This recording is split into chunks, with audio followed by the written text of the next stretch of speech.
So the violence around the Maccabi Tel Aviv Ajax Amsterdam game has been sort of universally portrayed around the world as being an anti-Semitic pogrom. In fact, what it is an absolutely case study, a textbook study in disinformation. Now, let's make our focus here a very specific bit of footage. If you watch certainly the initial reports from the BBC, The Guardian, CNN and other outlets, they all rely very heavily on a specific bit of footage of individuals in the street being attacked by a mob of hooded men. Crowds of people assaulted Israeli fans after Thursday night's match. Israel said that Israeli supporters were attacked in a very violent incident as they left the ground. Vicious attacks upon people purely because they're Israelis and Jews. This was continuously used to illustrate the violence that Maccabi Tel Aviv supporters had suffered. The Times of India used Annette's footage and even went so far as to refer to it as Israeli nationals abducted in Hamas-style attack.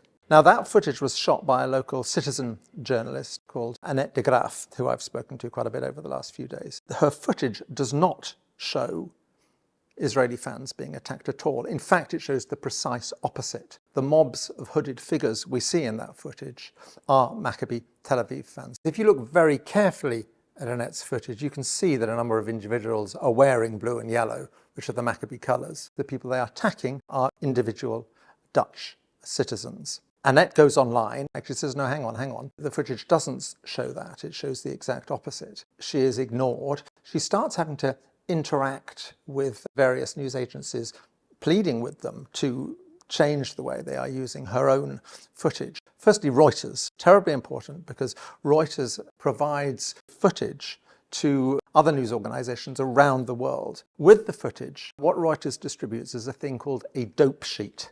This is a basic explanation to their clients of what they're looking at, what this footage is. Now, Annette spoke to Reuters at enormous length very early in the morning on the Friday, the day after the violence, and explained to them, gave them chapter and verse, told them exactly what this was. The following evening, they rang back. They clearly weren't terribly satisfied with this and quizzed her again.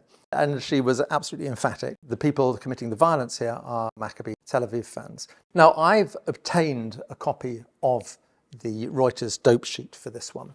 It begins, clashes broke out outside Amsterdam Central Station in the early hours of Friday, November the 8th, in what Israeli authorities said was an attack targeting Israeli citizens. Their opening line, despite what Anna has told them, continues to frame it with the Maccabi fans as being the victims here. It then does address what Annette had told them. An eyewitness at the scene claims these people are fans of Maccabi Tel Aviv.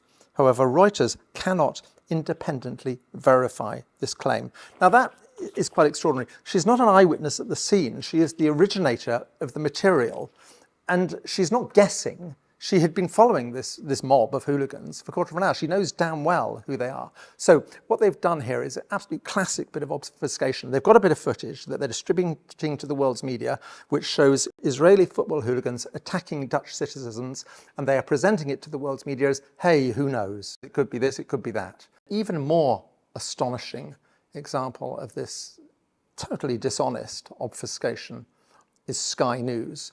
Annette does a live interview on Sky News on the Friday evening. She tells me she was absolutely crystal clear about it. She made it very clear to them what they were looking at was hooliganism by Israeli football fans. The next morning, something very interesting happens. A woman called Alice Porter, a reporter for Sky News, produces a very unusual report. It absolutely stands out from all the other reporting, not because it's an exceptional bit of journalism, it's a bog standard bit of journalism. It's an accurate description of what had happened in Amsterdam. And within hours, it was taken down, and Sky re-edited it and put it up again with a note saying the previous version did not meet their standards for balance and impartiality. And the most striking bit is they continue to use Annette's footage. In her original piece, Alice Porter had said, Maccabi fans were seen attacking locals as a police car can be seen driving by. By the time you get to the re-edited version, that script line has become, a video posted on social media shows a large group of hooded men dressed in black running down the street and striking people at random. What has happened there, Sky News, who know perfectly well what this footage shows and had originally accurately reported it, is now pretending that it doesn't know basically to lie to their viewers. And it's rather sad, actually, to see that Alice Porter was prepared to revoice this. You know, here you have the one journalist who'd done a bit of honest, competent professional journalism on the Saturday morning, and by the Sunday she's clearly been bullied into revoicing it. Important context here, of course, is that the Sky News presenter Bella Donati rather aggressively interviewed an Israeli representative quite early in the war in Gaza and immediately disappeared from Sky News screens. So that will be something that will have been hanging over Alice Porter's head, no doubt, but it's rather sad that she did feel prepared to read that new script line. Annette wrote to Reuters, but they declined to change the wording on the dope sheet. Annette wrote to Sky, including an email to the reporter, Alice Porter, and they didn't even respond to her. This misrepresentation of Annette's footage is all the more startling because there was a second journalist in the same place at the same time who puts the main news organisations to shame. It's a young Dutch boy. He has even more extensive footage than Annette's. You can quite clearly see in his footage that these are Maccabi supporters. They have the colours on. You see them arming themselves, you see them rampaging through the streets, and then you actually see them threatening him and telling him to stop filming. We're media. No? We're media. So. Okay. So stop. For you, for your safety. This footage was widely available, it was widely viewed. Reuters will have been aware of this, Sky News will have been aware of this, which makes it all the more disgraceful, the fact that they obfuscated what Annette's footage actually showed. It's striking that the only two people who actually did their job were Annette de Graaf, a citizen journalist, and a teenage Dutch boy, and then of course poor Alice Porter for Sky, who immediately paid a price for her honesty. Maccabi Tel Aviv's supporters have a reputation for racism and political violence. In the past, Maccabi Tel Aviv fans have attacked anti-Netanyahu protesters with batons and broken bottles. In March this year, they were filmed beating an Arab man unconscious on the streets of Athens. And on the rare occasions in the past where Maccabi Tel Aviv has signed Arab players, their supporters have actually booed their own players. The last time Maccabi Tel Aviv fans were in Amsterdam, they sang a notorious song about their rivals, which actually refers to raping people.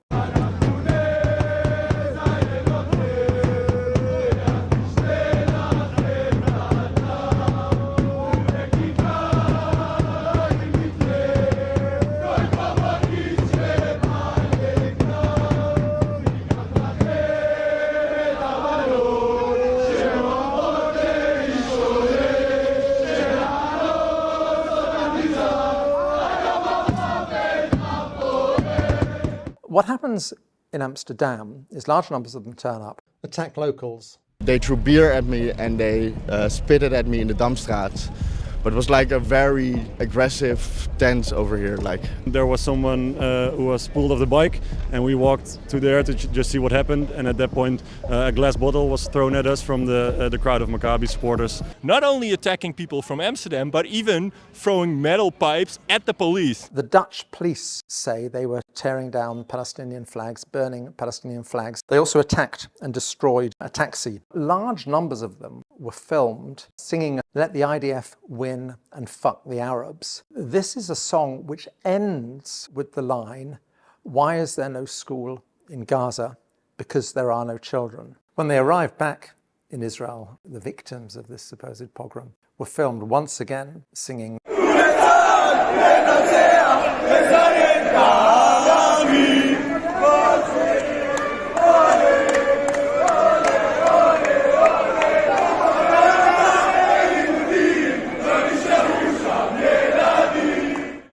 This is at the end of a year when upwards of 15,000 Palestinian children have been killed by the Israeli army in Gaza. During the game, there is a minute's silence for the victims of the flooding in Spain. Spain is unpopular in Israel because it's perceived as being sympathetic to the Palestinians. And so they sort of boo and whistle and jeer through the minute's silence. Then after the game, there are clashes between Maccabi Tel Aviv supporters and local Dutch people in the streets of Amsterdam. If you actually look at it carefully and look at the footage and read the reports carefully, I have to say, as someone who attended English football matches throughout the 1980s, if this was Spurs Arsenal in 1985, this would have been about 2 column inches on the inside pages of the Evening Standard. I mean, this really wasn't extensive violence. But yet, immediately, this is headline news around the world. The Guardian, the BBC and others actually start a live news feed about it. In the early reporting, certainly no context is provided at all. It's simply presented as mobs of anti-Semites attacking Israeli football fans. This is a disturbing story, Charlie. Israel condemning what is being described as a Jew hunt. A horror story out of the Netherlands. Avoid movements in the street and lock yourself in your hotel rooms. The Israeli military says it's preparing to immediately deploy a rescue mission to the Netherlands. And indeed, there's even another unconfirmed report that there could be a hostage situation now taking place. And what is extraordinary is virtually all of the Western world's major political leaders who have remained virtually silent for a year in the face of massacre after massacre after massacre of children in the Gaza Strip, weigh in, condemning the violence and portraying it as a pogrom. There are even ludicrous comparisons of it with Kristallnacht. Those Jewish people there were remembering Kristallnacht, which was a pogrom that happened before World War II, where Jews were targeted, of course. You can understand how upset, how angry, how afraid they are that this happened in their own country in modern times. I thought for the Anne Frank Trust and other Holocaust memorial organisations to come out in defence of people who had marched through the streets of Amsterdam singing "Fuck the Arabs," "There are no children in Gaza," etc., was quite obscene. The Dutch have been shamed and shocked by a Jew hunt by Muslims in the streets of Amsterdam.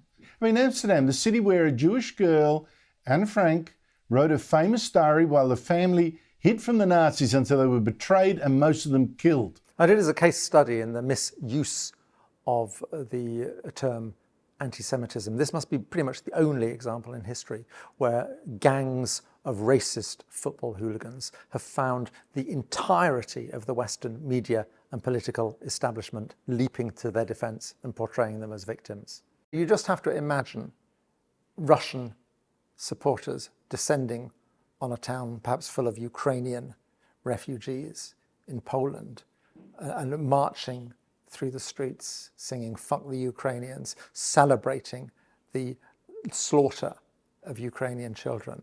And then just imagine how this story will be being covered in Western press.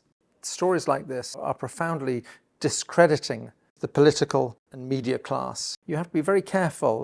The new Labour government here in Britain and governments in other places are talking about cracking down on the internet and cracking down on what they call disinformation. There is disinformation on the internet, but you have to be very careful that what they're actually worried about is accurate information, that they don't want to be out there.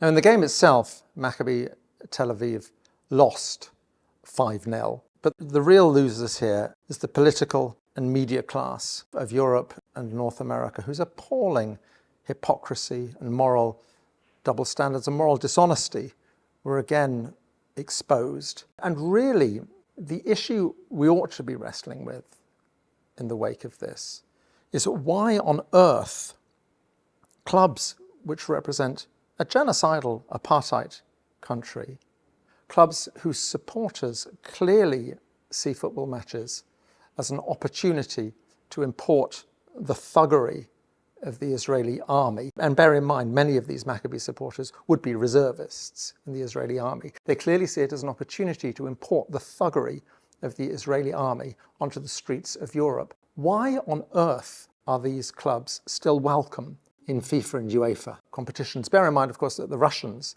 have been barred from playing international football ever since they invaded Ukraine. And you do find yourself asking, where is the duty of care? Where is the sense of responsibility to their own citizens?